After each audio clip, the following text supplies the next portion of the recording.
Hello, and welcome to Campfire by Rochat Business School. I'm your host, Maria Albert. In each Campfire, we sit down with successful, purpose-driven individuals to explore more about their lives, experiences, and discover lessons we can all apply to our own journey. Our guest today is Bryan Holden.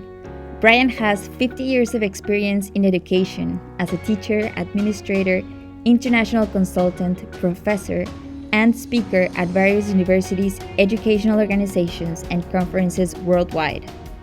Educated in England and the US, Bryan is founder and executive director for more than 20 years of the European Council for Business Education, an international quality accreditation agency for business schools and programs that supports higher education institutions to align with the requirements of the European higher education area and the Bologna process.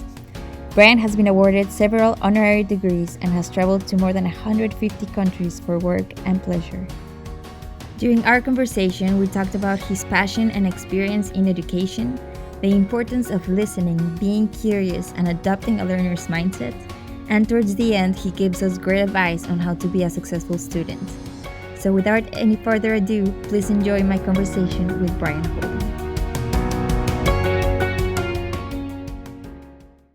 Well, welcome, Bryan. Welcome to our campfire this morning, all the way from South Africa. Thank you very much for inviting me. It's a pleasure to be in conversation with you. Thank you. You are originally from England, but you moved to Switzerland because of a sport that caught your heart and that you love, that is skiing, correct? Correct, yeah. What does skiing mean to you, and what lessons has it left you? Any life lessons that you learned from all your skiing experience? Well, yes, but skiing has a sensation, like we all have something in sport which we enjoy. I love the nature and the open air and the sensation of, as someone saying, sliding down a hill on two bits of wood without any brakes is exceptionally fun. When the snow is there, you've got a bright blue sky and the perfect virginal snow.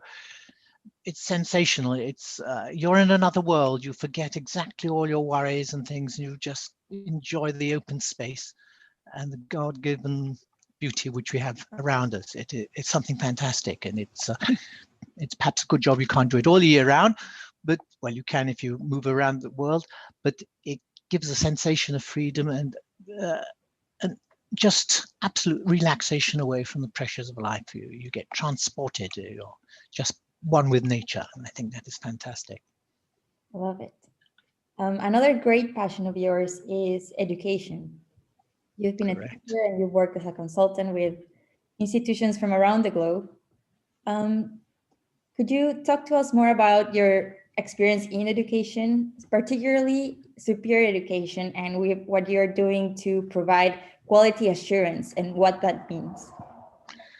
Well, I was fortunate enough to go to what you would call private education in England.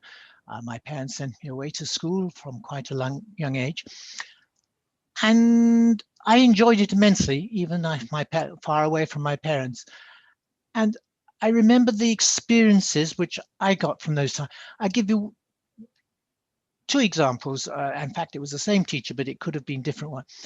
I went to my primary school, if you want. I remember the teacher, we used to have a reading, we used to have a break after lunch where we were meant to relax, and teachers would read to us in the summertime or when it was wet inside. And one of the masters would read to us, and he was reading to us the 12 Trials of Hercules. And it was fascinating. And afterwards, we all wanted to have a look at his book. And what he was doing was he was translating the Latin, but it was read to us in English, and he just read it. I mean, he was a classic school at Oxford University, besides many other things. And this same teacher in the evening, although was a brilliant pianist, playing music. And now this was exciting. This was lovely. And then it went on to my secondary school, where we were out in the countryside, and we had enormous freedom within a relatively disciplined educational area and a lot of opportunities. And again, the variety of people who came and the quality of the teaching, well, perhaps we didn't realize it at the time, but the variety and the cultural differences and the exposure to many other things than just learning subjects excited us and provided a very strong foundation in education. And then I went on to university, and so it continued, and I was there fortunately with some people who I'd been at school with. And so the same sort of influence I just liked, and started to find things which I enjoy doing, from simply gardening or being outside and reading about travel and archaeology and, well, lots and lots of things, music, art, cultural things. And so this, it becomes exciting. And so I just got involved in doing teaching. It just seemed to be natural, and I just to continue. I had to work obviously at one stage, but I like to think I'm a continual student and not and want to be there, continue to be a student rather than a professional educator, as it were. So it's fun. Learning is fabulous, and you can use it a lot. Brilliant. And what led you to get involved with the European Council of Business Education? How did that come about? Well, I moved to Switzerland shortly after university, well, a year or so after, and I went to teach in a private school in Switzerland. And then I went to other schools in Switzerland. And after about 20 years, I decided, well, perhaps, yes, 15, 20 years, I decided I'd had enough of teaching. I thought I could do a little bit more. It wasn't challenging any longer. I was teaching the same sort of things for the same sort of examinations, and it was becoming too routine. So the first thing I did, I went off to, I was teaching a lot of American students, or rather I was teaching students from all over the world who were going to American universities. So I thought I would go to an American university to find what American university and education was like. I mean, I had a very good idea, but I wanted to experience. So I took a sabbatical of 1 year and I went to George Washington University, and I studied American education in general. And I was in Washington, D.C., and I visited 25 different schools in different areas of America and interviewed people, and I learned a lot about the education. And I came back convinced that I could do better than just teach any longer. I wanted to get involved perhaps in the administration, perhaps because I wanted to earn some more money. But I had a little bit more ambition to go a little bit further. And unfortunately, I tried for several jobs and I didn't get them. And I was married, and my wife didn't want me to move away from Switzerland. So I was invited to participate to set up a business school, or get it into order. It's been started for about 1.5 years, 2 years, but it was a bit catastrophic. And so I put that in order and started putting in a system of quality assurance. And then we thought about going accreditation, the school, and that started me getting involved in the quality assurance business, if you like. Then I had a disagreement with the owner of the school, so I left and I did bits and odds and ends.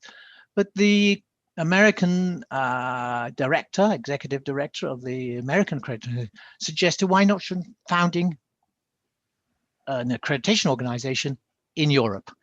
And so I founded with others the European Council for Business Education, and that started me in being involved in education within Europe and the quality assurance. And what's the story behind you and getting involved with the creation and foundation of Roshack, the university? Well, one would say serendipitous, but I was just about to leave the ECB, the European Council of Business Education. I think it was my last conference or penultimate conference which I organized.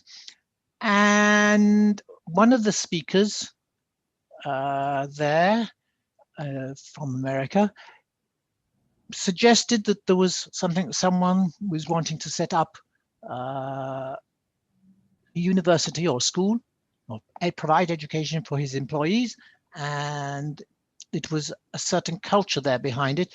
It was a profoundly Catholic gentleman who really wanted to help the population, the poor, those who hadn't been so fortunate as he had. And he had a profound faith and believed in doing this. And so this was explained to me. And so I was invited whether I would like to help. And I was very grateful because I can't help but agree entirely with the founder's ideas. And it fitted well into my idea of what should be done in the world.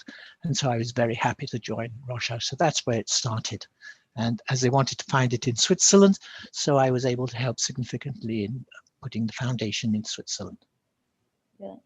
And as you say, Rochat is an institution of higher education based in Switzerland. And Exactly. since you have a lot of experience working with so many different education institutions from around the world, you've taught students from all over, you've traveled to many countries. What would you say Swiss education, why is it different? And what are the advantages of the way the Swiss view their education? Well, perhaps there are many reasons, but the same as in many countries. But just before we came here, I'd been looking at some figures to see what it was. I was staggered to see that over 1 million students of primary school age don't go to school in America. In Switzerland, it's only just over 3,000.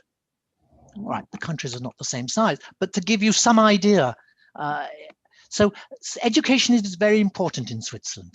It's supported from the federal government, from the cantonal government, and there are 26 of them, and they all have slightly different systems.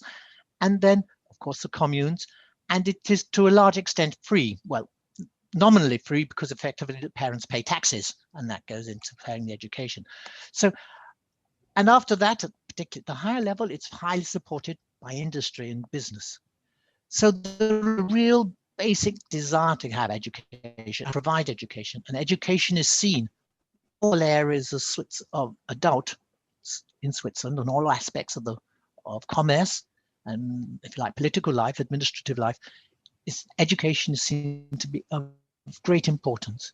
And so I think that's where it all starts. That is the support of it. And it has an advantage. Switzerland is made up of 26 different countries, if you want, 27, because of what they call half cantons. But its 4 languages are official languages in the country: French, German, Italian, and Romansh. Only 25,000 people speak that, so a very small portion. German is the largest, over 70%, French just over 20%, and Italian about 4 to 5%. Now, there we have multilingual abilities, which are within the country itself. There are a lot of foreigners now who are in Switzerland. So the schools, from primary school upwards, you're going to be mixing with children whose parents, if they're not directly, are coming from all over the place, primarily all over Europe, but further afield. So there is a multiculturalism within the student body, and a multilingual, because they come from different cultures. So those students probably already have a different language from that language which they're taught within Switzerland. And we have them actually within Switzerland itself. So we've got a foundation there of not a narrow base, but a more open way of being aware of other cultures functioning differently and people thinking differently in different languages as well. And so I think this all goes to add to a quality. But within that, of course, there's a discipline. Doing a job, doing it well, and making sure that people are. So compulsory education is highly supported, and there's not many dropouts. And then, of course, when you get to the age of 15 after the compulsory school, you've got the chance of going on to university or going into apprenticeships, vocational training. And then again, you can go, if you suddenly find that you're brilliant or intellectually you've improved, you can then move from the vocational area onto university.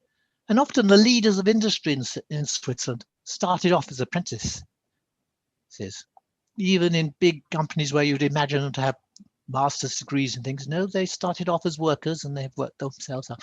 So the structure is very solid and supportive, as is the community. And I think those are the things which really make for a quality education within Switzerland anyway, and differentiates it from many, many other countries.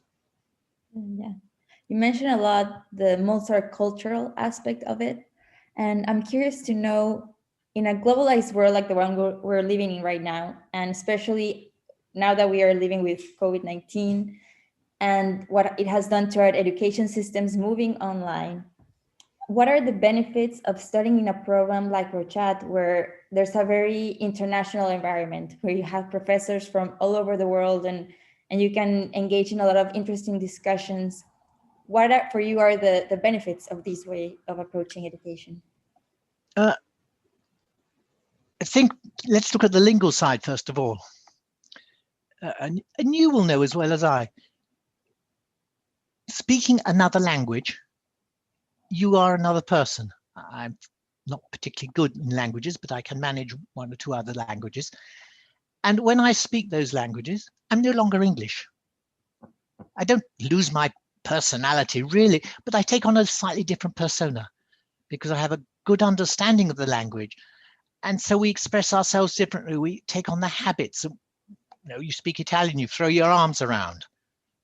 And so it's that means you are for open. You haven't got a narrow vision. I am right. This is the way we do things. And that is the only way things can be done. One needs to adapt, be open to others. It doesn't mean you have to change yourself 100%, but you don't say, well, they don't do it my way, so it's wrong.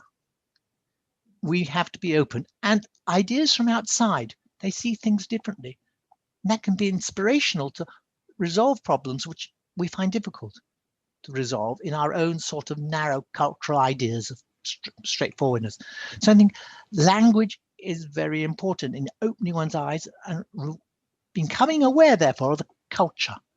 And the culture and the environment build up a helpful understanding of other people. We work with other people and we say, oh, he's an American. I hate those Americans. I can't get on with them. I don't agree with their politics. They're Russians. Oh, one has a preconceived idea. And we have to get over that and being more open, having a cultural environment of multicultural environment. One is more open to be positively wanting to find out what another environment is rather than rejecting it because it is different. And I think that's very important. Last time we talked, you mentioned something very interesting. You said a teacher is also a learner. What does it mean to you to have a learner's mindset? And why is it important to our success? When I was teaching in private schools in Switzerland, I had children from all over the world. And sometimes I find it difficult teaching students from other parts of the world simply because they had a different look at things and I didn't know very much about it. So one of the reasons between my travels, I used to go to countries from which my students came from. For instance, I went to Guatemala, I went to Egypt, and Egypt I became very interested in because of archaeology. But I would travel to countries from where my students came from, Greece, Turkey, and other places within Europe, so as to see the culture in which they lived in, with the hope that I would be able to teach them better. So my visiting the countries, I was learning so I could be better. And I think this is very important. When, in very simple terms, when you are teaching, you're providing information, but you're providing also, hopefully, an education by the way you do it and what you say. But when someone asks you a question, you may know the answer straight away. You can give it, but sometimes it's a more general question. And you think, what is the person really asking about? And it's a cultural matter. Often, the words are used differently. And so you can answer the question, but you don't really answer the question. You can see. And so by being more open, having people from different cultures, as in Russia on the teachers, you're getting a more open view of things. And therefore your understanding becomes greater, but you have to be open for that. So as you're learning, you're also teaching them your problems, your difficulties by the way you ask questions as a student. And as I say, I was a teacher, but I made an effort to go and learn. And as I said earlier on, I'm happy to be a perpetual student rather than a perpetual teacher. I'm always wanting to learn. It's always encouraging. It's always interesting. You learn interesting facts all the time, things you accept every day. You don't say why. Sometimes you read a book or something. Oh, is that the origin of that? Oh, that's where it comes from. You learn something new, and it makes something a little bit more sense to you. So it isn't just schooling which matters. It's what's brought into that education. I think Roshack has a chance of having a very rich staff, professors who come from many, many backgrounds and many, many experiences, not only just because of their knowledge, but they've worked and taught in different environments, different cultural environments. And therefore, they also have faced these problems. And therefore, they have got a different mindset. They're not stuck in one way. And therefore, their approach to students is more open to make learning easier. And I think that becomes interesting and fascinating in itself, and obviously beneficial to the student. I love that. I love the idea that, yeah, we're not fixed. We're always learning. We're always evolving. There's always areas of our lives where we can grow and improve.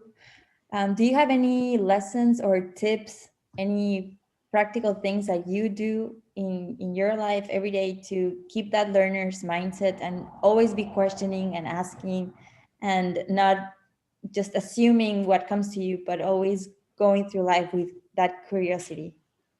One thing, I wouldn't say I'm a news junkie, but I think something, when I was at university, I met a gentleman who had been part of what they call it, Brain of Britain. There used to be a program to find out the brainiest person in Britain, and there were eliminations, and it went on. It was a radio program and had general questions. And I met someone who had in fact had actually got into the quarterfinals or the semi-finals of that. And he was a teacher in a school. And I said, what to him? What is it? How do you have such a big general knowledge? How do you know things? And he said, reading a daily newspaper. And I took that on board. In fact, I was very fortunate. And I've always tried to read a newspaper wherever I am in the world. And excuse me. And so you're keeping yourself up to date. You know what's going on. And particularly when it's in a foreign country, you might say, well, why are they doing that? Does that make sense? Why is it? And you're standing back and starting to reason to try and understand. You may not like it, but you perhaps go one step further and say, try to understand it. You can say, no, don't like it, and go on. But by taking it, and a newspaper has cultural things in it. It has educational, it has finance, it has rubbish, it has politics, and it comes from all over the world. So reading a newspaper, listening to the news, not being an absolute junkie that you can't, have to have it 25 hours a day, but looking at it objectively, it raises your interest. If you're interested in something, find out about it. If a politician says something, does that make sense? Is that reasonable? Why do they do it? What's he trying to do? Well, I think that's great. He speaks well. That's rubbish, what he says. No, you try to take it and stand back, because you'll be hopefully taught to reason and think. And you need to think what you're doing. But every day I look around, I read things, I read a book. I don't know, I'll read anything. I'm not a big reader. Well, I've gone through the stages when I didn't read anything, but I like reading. And I'll just pick up a book, and I always find something interesting in it. If I don't, I probably won't go any further and throw it away. But the matter is to be open and interested in what's going around you. We walk down the street. I look at the people, and some are smiling, and you're saying, oh, well, they're happy. And you look at them, and you say, he's miserable. And I say, I wonder why he's miserable. Did he argue with his wife this morning? Or he's not happy with his work? I make up stories about it, but I see it. I look at the buildings, I look at the architecture, and I say, oh, it'd be nice to clean that one. That building should be knocked down. Now, the reasons I say it are personal and perhaps stupid, but I'm looking around. I've got my eyes opening, and I'm trying to understand the world around me. I'm trying to see the things that are going on around me. Why does the bird keep on coming back to the bird table when there's no more food? But you don't have to think of people in the wide world. Just the things around you. goodness, isn't the world beautiful? The trees. I have a garden around me here, and they're growing like mad after the 2 years.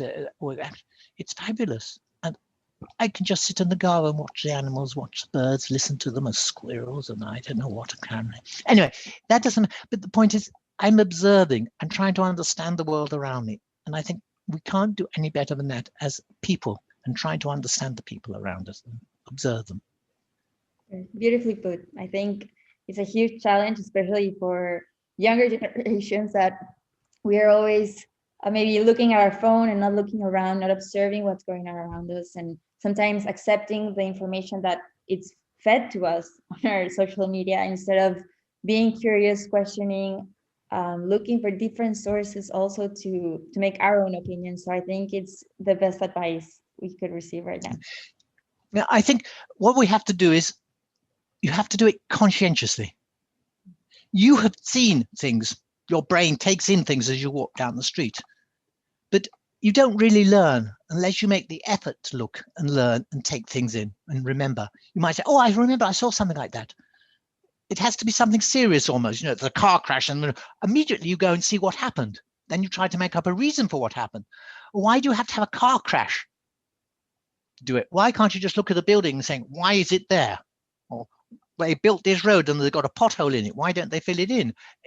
It's inconsequential, but you're aware of what's going on around you and you ask questions about it. Perfect. I love it.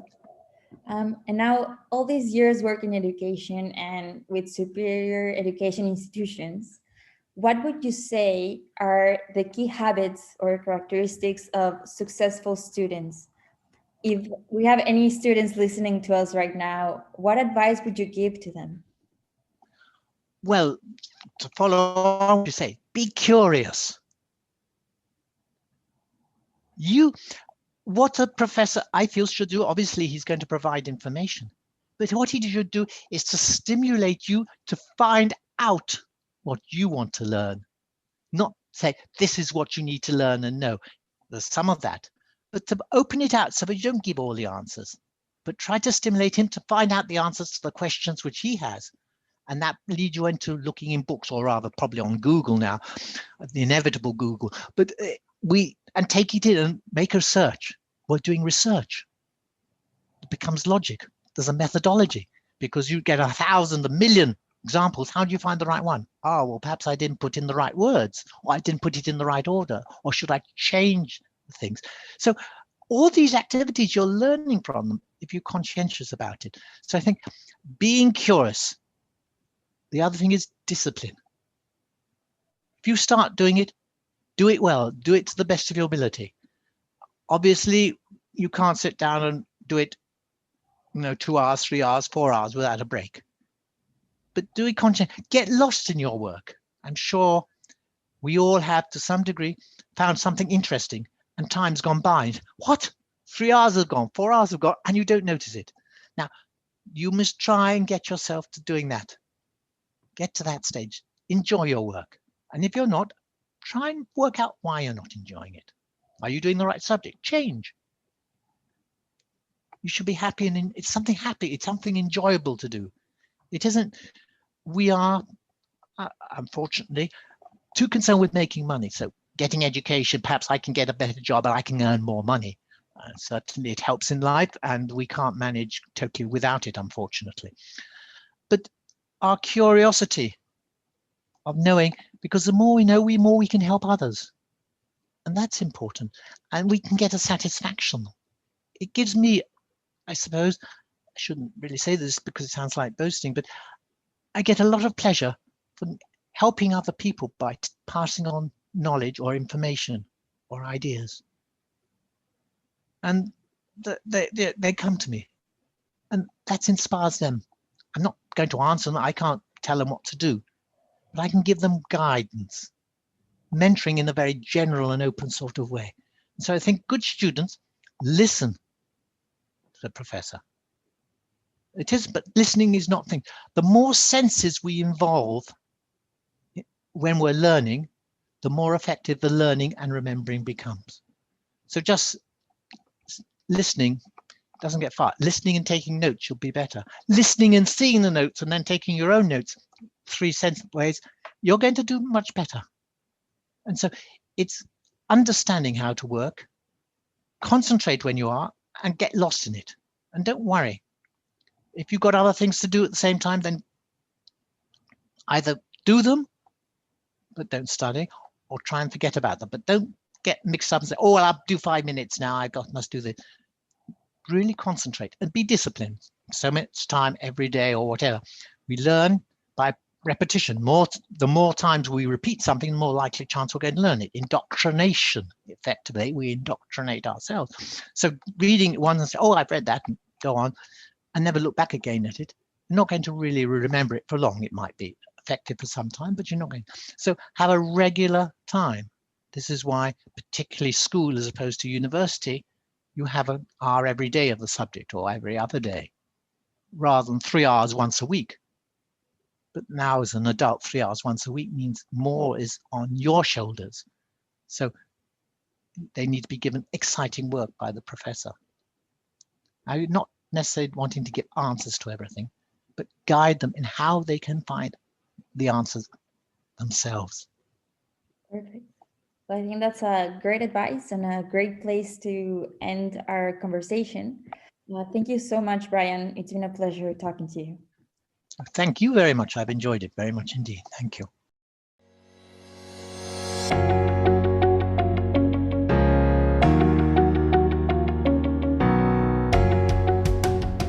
Hey, thanks for listening to our first edition of The Campfire. We would love to hear what you think. Also, before you go, we want to encourage you to visit our website, rochatsb.ch, where you can learn more about our programs and where you can subscribe to our monthly newsletter, The Climb. Every month, we share interesting and inspiring stories and lessons from world-class performers that we can apply to our own journey. Until our next campfire, take care.